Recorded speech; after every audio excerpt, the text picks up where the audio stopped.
La manera de progresar es con la educación y aquellos que cuestionan el que los chavales y las chavalas en los colegios y en los institutos tengan que tener ciertos límites a su formación, desde luego que están exponiendo límites al desarrollo de nuestra sociedad y a una sociedad en valores que es lo que queremos.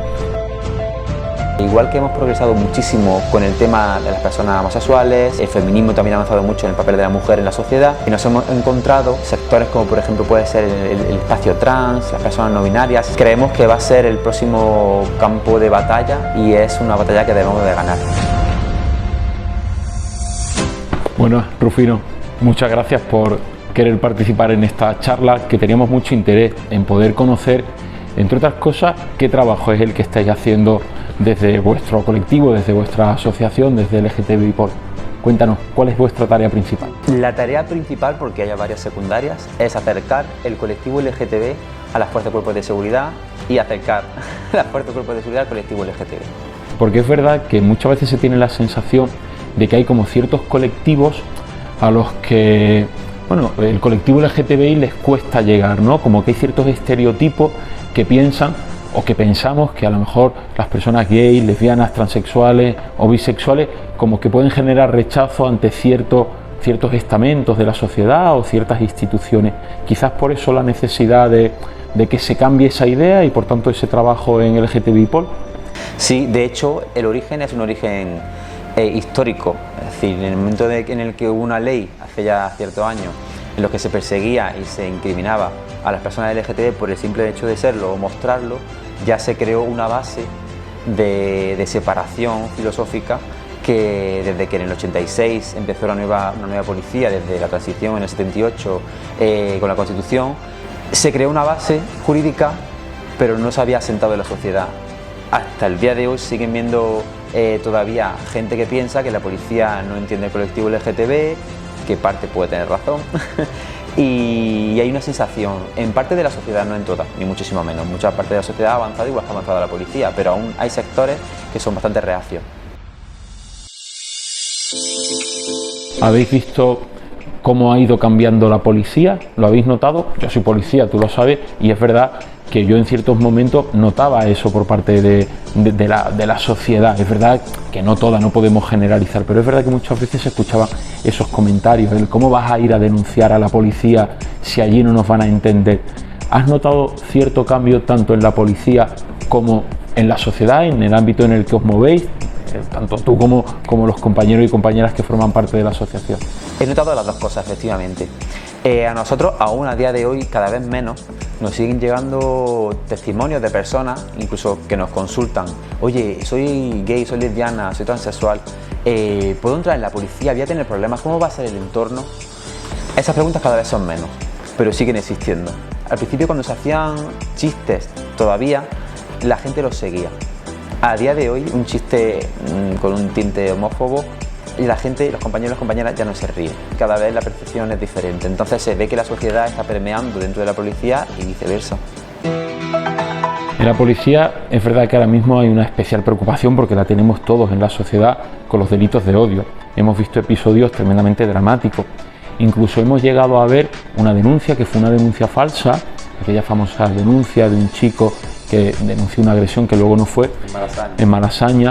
Pero yo la reflexión que hice en aquel momento, no sé si las compartes, Rufino, por eso te la quiero hacer, es cómo llegamos a entender que aquello que finalmente fue falso, pero nos lo creímos porque ciertamente pensábamos que podía ser posible, porque era creíble, era tal el grado que vivimos de delitos de odio, de discursos de odio, el asesinato de Samuel en aquel momento también tan próximo, que llegamos a creer ciertamente ese delito que no fue, porque nos resultaba totalmente posible. ¿Cómo estáis tratando últimamente en la policía y en las fuerzas y cuerpos de seguridad los delitos de odio y los discursos de odio? Una de las cosas que generó esa situación, esas 2 semanas que fueron horribles porque se creó una tensión en el colectivo, podría decir que sin precedentes en los últimos años, viene generada por un lado porque en la pandemia el nivel de discurso de odio subió de una manera alarmante porque era el medio que tenía la gente para dejar salir su basura, como yo lo digo, y por otro lado hay políticas tan potentes para generar que la gente vaya a denunciar y se visibilicen ese tipo de conductas homófobas, transfobas, etcétera, que la percepción, y puede ser incluso un poco real, sea de que hay muchísimos incidentes. Porque por fin la gente lo está contando, ya no solo a las asociaciones, sino que lo está denunciando. Entonces, claro, esa sensación que tiene el colectivo es, nos están pasando cosas continuamente, todos los días hay algún tipo de incidente homófobo. Entonces eso hace efectivamente que se perciba como que están sucediendo muchas cosas, que puede ser. Es decir, es muy difícil analizar la estadística, pero la percepción clara es que prácticamente cada día hay algún tipo de incidente a lo largo de toda la geografía española. Entonces, el objetivo desde la Fuerza y Cuerpo de Seguridad, desde la asociación, etcétera, es, por un lado, que se siga manteniendo ese nivel de denuncia, que se siga visibilizando, que no se oculte nada para que la cifra negra desaparezca, y por otro lado, concienciar a los dos sectores, a la Fuerza y Cuerpo de Seguridad, cómo gestionar ese tipo de incidentes y al colectivo, como he dicho, para que se sienta cercano a la policía y efectivamente realice esa denuncia. Nosotros, Rufino, queríamos hablar contigo y con la asociación a la que representa, entre otras cuestiones, porque queríamos saber qué podemos hacer desde el Congreso para, entre otras muchas cuestiones, poder servir a que esos delitos de odio, esos discursos de odio, puedan ir a menos. ¿Qué podemos ir haciendo? Hemos ido dando pasos. La ley Cerolo, por ejemplo, que avanza mucho en estas cuestiones. Hay todo un protocolo que además conoces de primera mano porque te toca aplicar, Rufino, en el ámbito de las fuerzas y cuerpos de seguridad del Estado, un protocolo para atender a las personas que vayan a denunciar estos delitos de odio. Pero más allá de eso, es verdad que todos somos conscientes, quienes hacemos las leyes también, que una cosa es el papel, pero luego la realidad. Y es verdad que a veces cuesta del papel pasarlo a la realidad y otras veces hay fallos que podemos cometer porque hay cuestiones que no terminamos de detectar. Por eso también queríamos hablar contigo. ¿Qué podemos hacer, más allá de lo que ya sabemos que tenemos hecho, hacia dónde tenemos que ir para que desde el legislativo podamos contribuir a avanzar en la protección de los derechos y las libertades de las personas LGTBI? Pues a ver, es cierto que la base es muy buena, es decir, el camino que se está llevando es bastante válido y podría decir que para llegar ya al punto máximo sería detalles de calidad, porque ya te digo, el trabajo duro está ya en proceso y solo falta que se vaya desarrollando ese protocolo. Efectivamente lleva en la palestra desde 2014, ya ha sufrido varias revisiones. La verdad es que el trabajo que está haciendo el ministro Marlaska es muy bueno en ese sentido, porque está apoyando muchísimo esa lucha contra los delitos de odio desde la Secretaría de Estado de Seguridad. Y si tuviera que pedir algo, el mayor problema que estamos encontrando en los últimos años, sobre todo esto que hemos comentado antes de esas 2 semanas de crispación, es que en cuanto que hay algún tipo de suceso se vuelve a generar ese cisma, ese precipicio entre el colectivo y la Fuerza y Cuerpo de Seguridad.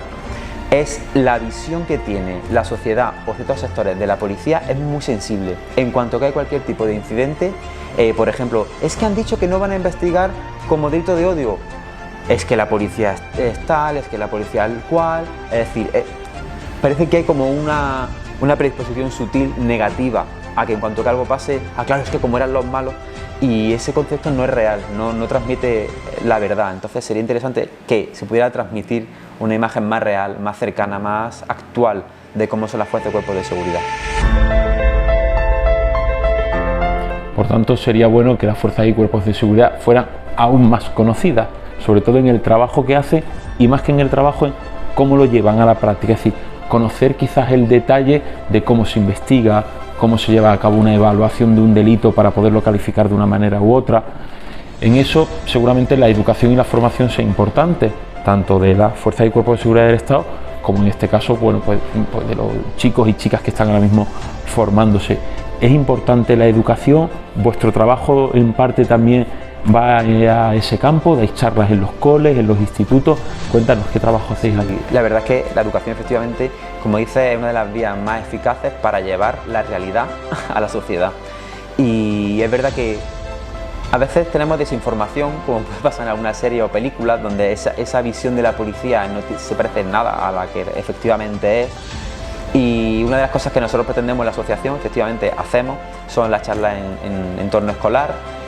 También se hace como Fuerza y Cuerpo de Seguridad, lo tienen también como en participación ciudadana y otros sectores parecidos, pero desde la asociación queríamos llevar sobre todo la parte LGTB, para que sea un policía o una policía quien te explique que la policía está preparada, valga la redundancia, para entenderte cuando vayas a denunciar algún tipo de incidente, o simplemente ante cualquier pequeño incidente que no llegue a delito, pero que sí que sepas que te pueden apoyar, que puedas confiar en la policía. Eso creemos que es fundamental y creemos que lo estamos haciendo bien. Por eso choca a aquellos grupos, a aquellos partidos que son capaces de justificar que en los colegios tenga que haber un veto a determinadas charlas. Porque creo que tú mejor que nadie nos puedes explicar la utilidad de esas charlas, nos puedes contar experiencias de chicos y de chicas que hayáis visto de primera mano, que a través de esas charlas os hayan podido contar alguna experiencia de lo útil que les ha sido. No sé si nos puedes contar alguna. Efectivamente, cada vez que vamos a un centro escolar a hablar, porque además lo fusionamos con el bullying, con el acoso escolar. Entonces, es que la razón de muchos de los acosos escolares son esas diferencias que tienen las personas LGTB, en la gran mayoría.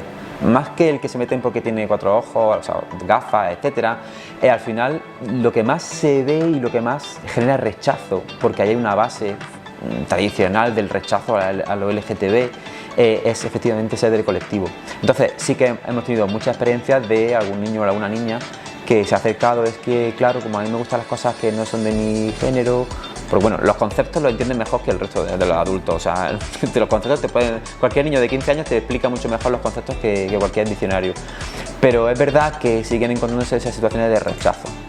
Y claro, esta situación política en la que se cuestiona el género, la violencia de género, se cuestiona la enseñanza LGTBI, se la tilda de ideología de género, se la tilda de lobby LGTB, es decir, de adoctrinamiento. Entonces, si ya se está barajando ese tipo de términos, es muy complicado entrar a debate, porque son cosas muy básicas. Es como si ahora se cuestiona el hablar de los derechos humanos, porque eso es ideología de derechos humanos. Entonces, apaga y vámonos.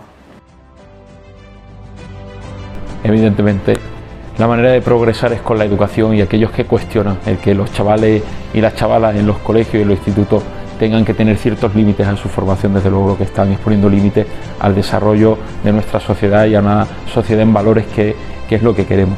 Tenemos que ir terminando, Rufino. Gracias por prestarte, y bueno, sí que me gustaría que en este último minuto nos puedas dejar desde tu asociación, más allá de lo que nos has comentado, el trabajo que podemos hacer desde el legislativo, ¿qué nos puedes contar? ¿Qué te gustaría que, pues como remate a esta charla, nos quedara claro al Grupo Socialista y a quien nos pueda estar viendo? Como remate, yo diría que es necesario en todos los sectores de la población ir un paso más allá y abrir un poco más las miras, porque igual que hemos progresado muchísimo con el tema de las personas homosexuales, el feminismo también ha avanzado mucho en el papel de la mujer en la sociedad, nos hemos encontrado sectores como por ejemplo puede ser el espacio trans, las personas no binarias, esa ruptura con la tradición y con el binarismo. Creemos que va a ser el próximo campo de batalla, y es una batalla que debemos de ganar, así que lanzo el testigo y el guante y a ver si lo cogemos con gusto, porque además por eso queríamos hablar contigo, para que veamos qué es lo que estamos haciendo, qué estáis haciendo, sobre todo qué nos demandáis y qué veis vosotros en los que el Partido Socialista puede ser útil y tiene que poner su mirada ahora para seguir avanzando. Muchas gracias, Rufino. Pues muchas gracias a ti por traerme aquí. Nada, un placer.